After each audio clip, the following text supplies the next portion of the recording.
So hello student, welcome back to my channel. So this is Jia from Just Study. So today we are going to cover last हमने class 7 में algebraic expressions के basic हमने करा था, right. अब वही chapter आपको दोबारा से क्लास 8 में थोड़ा सा चैप्टर को एक्सपेंड करके चीज़ों को ऐड किया जाता है। तो but for every expanding such topic, किसी भी टॉपिक को एक्सपेंड आपको पढ़ने के लिए आपको क्या पता होना चाहिए, आपको बेसिक पता होना चाहिए कि आपको कितना बेसिक कंसेप्ट क्लियर है। आपका बेसिक क्लियर है तो कितना भी एक्सपेंडेड लेवल में क्वेश्चंस, कितने वेरिएशंस लेवल क्वेश्चंस हो, you can do very easily. तो एक बार क्वेश्चंस को स्टार्ट करने से पहले इंट्रोडक्शन की क्लासेस समझ लो। ये इसमें हम एक एक टर्म्स को दोबारा से रिकॉल करते हैं, जहां आपको डाउट है वो चीजें आपको यहाँ क्लियर हो जाना है। पहले हम इसको नंबर टॉपिक वाइज लिख लेते हैं कि आज हम क्या क्या कवर करने वाले। सो फर्स्ट मेरा टॉपिक रहेगा एक्सप्रेशन, नेक्स्ट रहेगा equation, then terms, factors, variable, coefficient,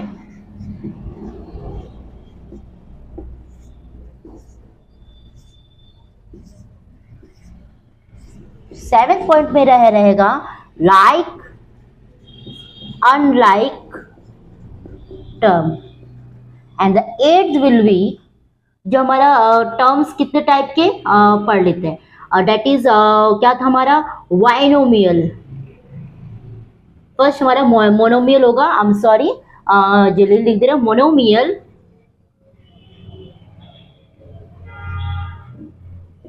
binomial, trinomial and final is polynomial. ये सारे टॉपिक हम एक के बाद वन बाय वन कवर करेंगे। और अब देखना आपको ये सारी चीज़ों को पता है, बस आपको क्या जरूरत है, एक बार बूस्ट करने की जरूरत है और चीज़ों को रिकॉल करने की जरूरत है। और ये एक बार क्लियर हो गया, आप एक्सरसाइज में आपको बिल्कुल भी टाइम नहीं लगना है, that all will be very very very easy. ठीक है, तो करते हैं। तो पहला मेरा एक्सप्रेशन, चलो स्टार्ट करता हूँ, एक एक करके इरेज करते जाता हूँ, समझते जाते हैं, एक एक करके लिखते लिखते। तो मेरे बच्चे, अगर मैंने कहा कि बेटा एक्सप्रेशंस क्या होता है, तो देखो जब कोई भी टर्म्स कुछ इस तरीके से हो, कोई एक्सप्रेशन इस तरीके से हो जिसमें क्या हो, एक वेरिएबल भी हो, कोफिशिएंट भी हो, कांस्टेंट भी हो, उसका जो लुक है एक्सप्रेशन एल्जेब्रिक फॉर्म में आ रहा है। एल्जेब्रिक में क्या होता है कि नंबर के साथ एक दूसरा को अल्फाबेटिकल फॉर्म में लिखा होगा एक्स वाई जेड, तो ये सारे क्या होते हैं एक्सप्रेशन फॉर्म में होता है। ठीक है, क्या होता है एक्सप्रेशंस। अब इसी में अगर मैंने लगा दिया इक्वल्स टू, फिर मैंने यहाँ लिख दिया 7, समझ रहे हो बात को, इसी को मैंने लिख दिया। पहले मैंने इसको माना कि ये जो कंसेप्ट है ये मेरा है एक्सप्रेशन। अभी तक ये एक्सप्रेशन है, एक्सप्रेशन में क्या होता है, वेरिएबल भी लिखा होता है, नंबर्स भी लिखा होता है, कोएफिशिएंट भी लिखा होता है, कांस्टेंट भी लिखा होता है। बात समझ रहे हो, ये सारी चीजें होता है। तो ये भी सिंपल से एक एक्सप्रेशन है जिसमें टर्म्स लिखे हुए, one term, two term, clear. ऐसे में टर्म्स को भी डिस्कस करेंगे। अब इसी में अगर मैंने इसी नंबर को दोबारा से लगा 7x + 5 पे इक्वल्स टू लगा के मैंने लिख दिया 9।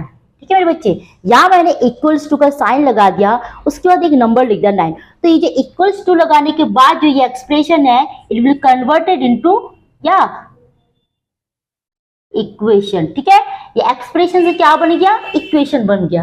क्या बन गया, एक्सप्रेशन से इक्वेशन। इक्वेशन कब बना, जब मैंने इसे इक्वल्स टू का साइन लगा के एक और राइट हैंड में कोई नंबर लिख दिया। तो ये जो कंप्लीट एक एक्सप्रेशन था, ये इक्वेशन बन गया। और एक्सप्रेशन क्या क्या, एक्सप्रेशन किस चीज से बना होता है, expression consist of variable, coefficient and constant.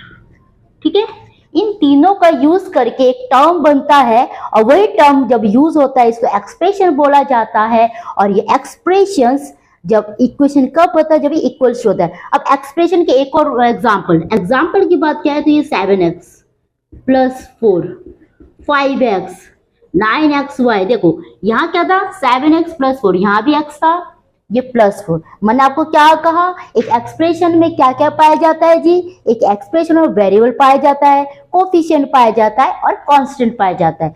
उसी तरह ये 5x है, ये भी एक क्या है, कोफिशिएंट इसमें 5 है, ये वेरिएबल x है, ठीक है। यहाँ क्या है 9xy, 9 क्या है जी कोफिशिएंट, xy क्या है वेरिएबल। मैंने आपको क्या बोला है, एक एक्सप्रेशन क्या क्या किस चीज का इंक्लूजन होता है, किस चीजों का मिला के मतलब बोल सकते हैं कैसे फॉर्म होता है, ये कैसे बनता है, ये बनता है भैया वेरिएबल, कोफिशिएंट और कांस्टेंट की यूज करके एक एक्सप्रेशन बनता है, ठीक है।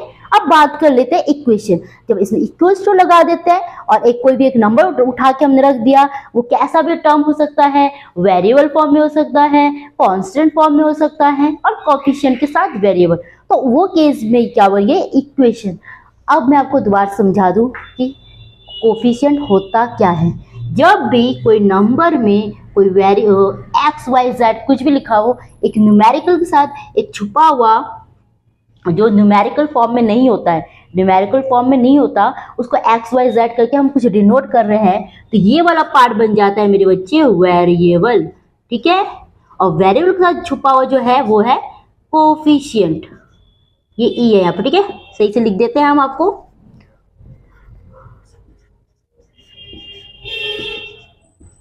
अब मेरे बच्चे यहाँ पर कई बार बच्चे बोलेंगे मैम एक्स है, इसमें कहाँ वेरिएबल कोफिशिएंट है। जब सिंपल एक एक्स एक टर्म में है तब इसमें क्या छुपा है 1, तो हम कह सकते हैं कोफिशिएंट आपसे पूछा जाए तो यहाँ क्या छुपा हुआ है 1, और वेरिएबल की बात किया जाए तो क्या है ये एक्स। इतनी बात क्लियर है, आए समझ, ओके। अब बात करें तो टर्म, ये चीजें मैंने एक एक समझाया कि एक एक्सप्रेशन और वेरिएबल कौन सा होता है, कोफिशिएंट कौन सा होता है, और यही बात कर लेते हैं। ये जो 5 है ये एक, इसके अंदर ना कोई वेरिएबल अटैच है, ये सिंपल एक नंबर है, कोई अटैच नहीं, तो ये मेरे बच्चे है कांस्टेंट। क्या है ये कांस्टेंट, जो फिक्स्ड है, which can not be change, जो चेंज नहीं होता। ये 5 है तो 5 ही रहेगा, इट विल बी 5 ओनली, मतलब कांट बी चेंज, ओके। इसको रिप्लेस भी नहीं कर सकते, क्लियर। तो ये हो गया कांस्टेंट। अभी मैंने आपको एक्सप्रेशन समझाया, इक्वेशन समझाए, अब टर्म्स की बात कर लेते हैं, इसको इरेज किया जाए। चलो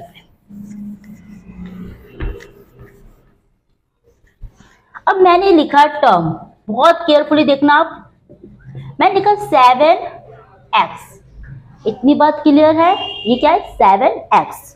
अब बात कर लेते हैं, मैंने प्लस लगा दिया, नाउ ये हो गया 5xy, ठीक है, मैंने लगा दिया 5xy। अब टर्म्स क्या होता है, टर्म्स होता है जब कोई, जैसे ये एक 7x, ये एक टर्म है, ठीक है, इसके बाद एक ऑपरेशन यूज किया गया है प्लस माइनस, या प्लस हो सकता है माइनस हो सकता है ना, जो भी एक साइन है ये प्लस में है, इसके बाद वाला एक टर्म हो गया, ठीक है, ये 5x, यानी कितने टर्म्स है, 1 टर्म्स 2 टर्म्स, समझ रहे हो बात को। फिर मैंने लिखा 9x plus 4y plus 7xy। अब यहाँ समझो, यहाँ प्लस है, चलो यहाँ माइनस कर देते हैं, यहाँ माइनस है, मैंने एक टर्म लिया 9x, फिर मैंने प्लस लगा दिया, फिर एक और लिया 4y, फिर माइनस लगा दिया, फिर 7x, एक और टर्म्स, मतलब इसके कितने टर्म्स है 3 टर्म्स है, 1 2 3, आए समझ। अब ये टर्म बनता कैसे है, हमने कहा कि ये टर्म्स बनता कैसे, मुझे पता चल गया कि जब एक एक्सप्रेशन में ये एक टर्म है, लेकिन मुझे क्वेश्चन में पूछा गया है इस वाले क्वेश्चन में कितने टर्म्स है, तो आप क्या बता रहे हैं, इसमें 2 टर्म्स है। कैसे, ये एक टर्म्स है, ये एक टर्म्स है, क्योंकि इन दोनों के बीच में कौन सा साइन आ गया, एक ऑपरेशन दैट इज प्लस है, मे बी इट की जगह माइनस हो सकता है। तब इसी वाले क्वेश्चंस में आके मैंने क्या करा, मैंने एक और 9x लिखा, 4y लिखा एंड 7xy लिखा।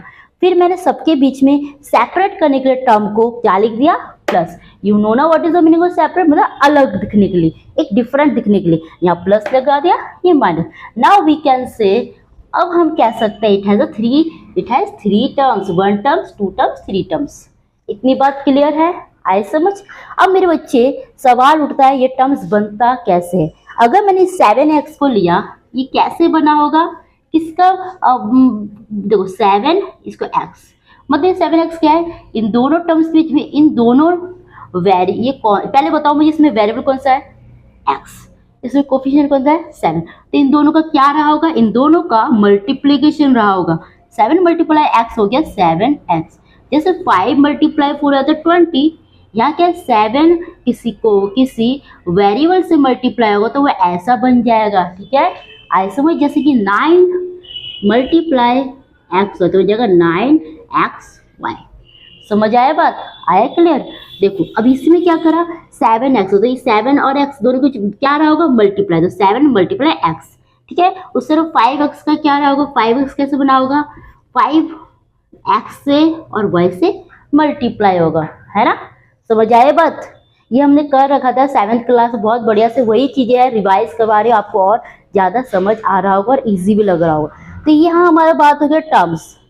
अब पूछा जाता है, अब इसके बाद ऐड अलग से कर देते हैं, टू टाइप ऑफ टर्म्स मैंने बोल दिया, 2 टाइप ऑफ टर्म्स। पहला मैंने लिख दिया लाइक टर्म्स, सेकंड मैंने लिख दिया अनलाइक टर्म्स। ढंग से समझो, मैंने यहां लिखा 7x प्लस 5x, फिर मैंने यहां लिख दिया 7x प्लस 5y, मैंने लिख दिया 9xy प्लस 17xy, फिर मैंने यहां लिख दिया 18x प्लस 4z। समझो चीजों को, यहां आप क्या ऑब्जर्व कर रहे हो,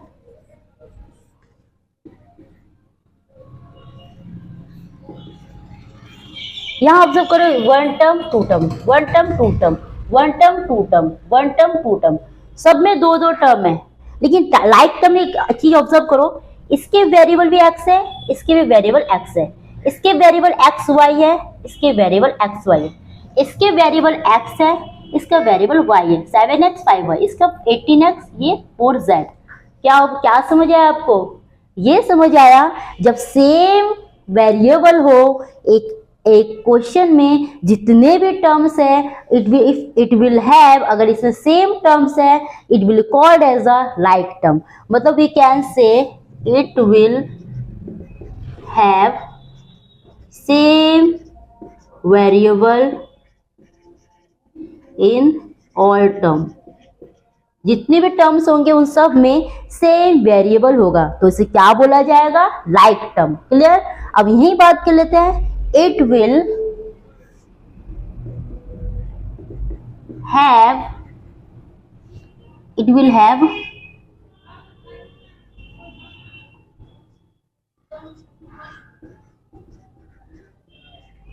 different variable, it can have this भी हो सकता है, ठीक है, it can have different variable in all terms. इतनी बात क्लियर है, ये तो बहुत इजी था, बस आपको चीजें रिवाइज करा रही थी मैं। लाइक टर्म में क्या होता है, इसके सब वेरिएबल सेम होगा, और अनलाइक में इसके वेरिएबल सेम नहीं होगा, तो इसलिए इसे क्या बोलेंगे, अनलाइक टर्म, इसको लाइक टर्म्स, ठीक है। Now coming over next topic,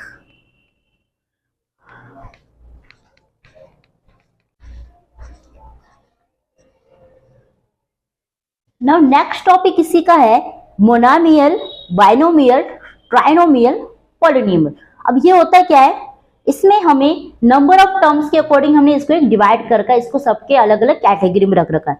monomial क्या होता है, जिसमें 1 टर्म होता है, जिसमें 1 टर्म होता है, मतलब इसे होगा 7x या 5x या 3xy, ये एग्जाम्पल है, ठीक है, आई समझ। बाइनोमियल क्या होता है, वो टर्म जिसमें 2 टर्म्स होते हैं, 2 टर्म्स, मैंने कैटेगरी बना दिया, ठीक है। For example 7x plus 4y, 7xy plus 8z, 9y plus 7x। इतनी बात क्लियर है। Now coming over trinomial terms. अब ये क्या होता है, ये तो आपको समझ आ गया होगा, ये होता है जिसमें 3 टर्म्स होते हैं। For example 7x plus 4y plus 3xy, वही मैंने लिख दिया 9xy plus 7x minus 18xy। Clear, समझ आया? जिसमें कितने टर्म्स होते हैं, विच विल हैव 3 टर्म्स, वो होता है ट्राइनोमियल। बाइनोमियल में 2 टर्म्स होते हैं, जिसके 2 टर्म्स को 1 और 2, और 2 टर्म्स कैसे पता लगाया, जब एक ऑपरेशन प्लस या माइनस में आके इन दोनों को सेपरेट करके दिखा रहे तो हम इसको 1 टर्म इसको कंसिडर करेंगे, इसको 2 टर्म्स कंसिडर करेंगे, ठीक है? आए समझ? नेक्स्ट पॉलिनोमियल क्या होता है? पॉलिनोमियल, पॉलिनोमियल्स नॉट न्यूमियल, पॉलिनोमियल्स होता है जिसमें मोर देन 3 टर्म्स होता है, या एनी टर्म्स हो, कोई भी टर्म्स हो सकता है, ठीक है? तो हम लिख सकते हैं मोर देन 3 टर्म और एनी ऑफ टर्म, ठीक है? 7x plus 4xy plus 8z plus 9।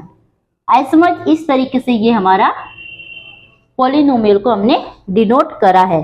तो इसी के क्वेश्चंस को हम नेक्स्ट क्लास में विद द एक्सरसाइज कवर करेंगे।